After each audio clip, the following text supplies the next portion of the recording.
बिस्मिल्लाहिर्रहमानिर्रहीम।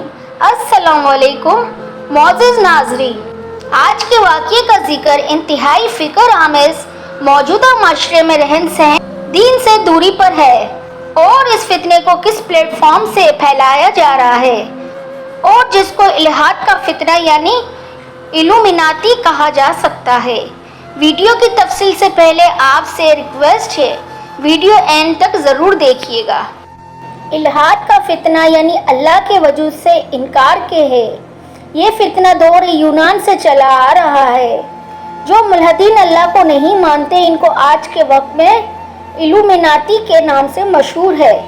ये फितना आज के दौर में टीवी चैनल्स, फिल्में, website, night club, social media और लातादाद किताबों के ज़रिए मुल्हदीन का इजाफा देखने को मिल रहा है। इल्हाद की इब्तिदा किसी नबी के दौर से शुरू हुई और किस तरह आज के दौर में दीन इस्लाम में दाखिल होती नज़र आ रही है। इसकी तफसील जानने से पहले अगर आपने मेरा चैनल सब्सक्राइब नहीं किया तो सब्सक्राइब कर दें, बेल आइकन प्रेस कर दें और वीडियो पसंद आए तो लाइक, कमेंट, शेयर लाजमी करें। अल्लाह ताला ने कुरान के ज़रिए जो हिदायत इंसान को अता की है, इसकी बुनियाद तौहीद रिसालत और आखरत है। इसके बारे में खुलासा ये है कि सारी कायनात की तख्लीक एक खुदा ने की है। कायनात की तख्लीक के बाद भी हम अल्लाह से जुड़े हुए हैं। अल्लाह हमसे ला ताल्लुक नहीं हुआ। कायनात का सारा निज़ाम वही चला रहा है। ये कहा जा सकता है कि दरख्त का एक पत्ता भी इसके हुक्म के बिना नहीं हिल सकता। अल्लाह ने इंसान बनाया और फिर अच्छे बुरे की तमीज़ सिखाई, जिसको हम अखलाकियात या दीन फितरत कहेंगे। इंसान की मौत अल्लाह के हुक्म से और फिर मरने के बाद दोबारा जिंदा करके इसको एक नई दुनिया में लाया जाएगा, जहां मौजूद दुनिया के अमल का हिसाब किताब होगा। फिर अपने अमाल के हिसाब से अब्दी ज़िंदगी का फैसला होगा। इसी फितरी अकीदे के मुखालफत का नाम इल्हाद है। एथसम यानी इल्हाद के लफ्ज़ी मायने इन्हिराफ या रास्ते से हट जाना है। इल्हाद वो नज़रिया है इसके मुताबिक नौजुबिल्लाह इस कायनात को अल्लाह ने नहीं बनाया है, बल्कि ये खुद वजूद में आया है। इल्हाद की बुनियाद साइंस और अक्ल पर मुनस्सर है। इल्हाद के मानने वाले को एथमिस्ट कहा जाता है।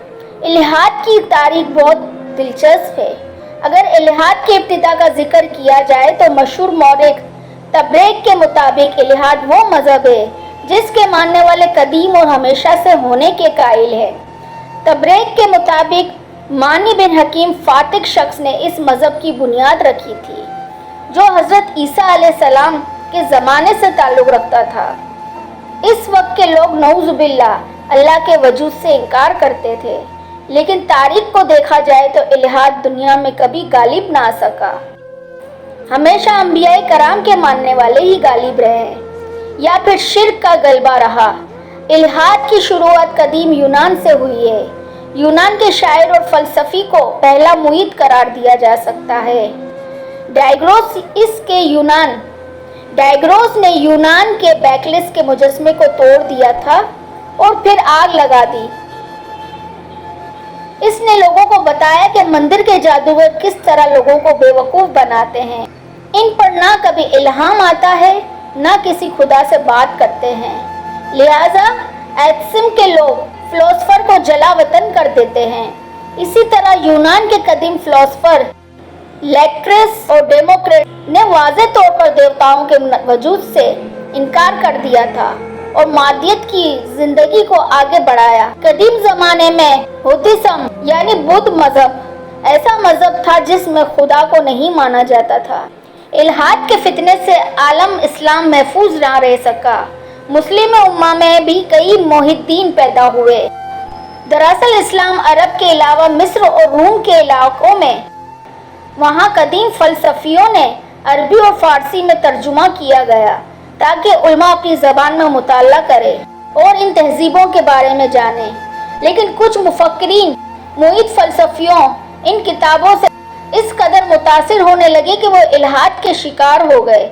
और आज के दौर की बात की जाए तो आज इल्हाद वल्दानियत की नशर व इशात के वसाइल इतने बड़े पैमाने पर और इतनी आसानी से मुहैया हैं कि माजी में हम इनका तस्वर भी ना कर सकते थे। जैसे टीवी चैनल्स, फिल्में, website, night club, social media और लातादाद किताबें, मजलात, सहीफे और मज़ामिन।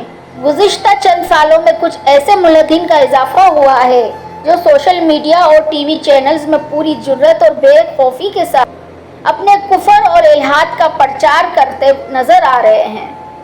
हालांकि इनकी तालीम और तरबियत मुस्लिम माहौल में हुई और इनके वालिदैन अब भी मज़हब इस्लामी के हामिल हैं।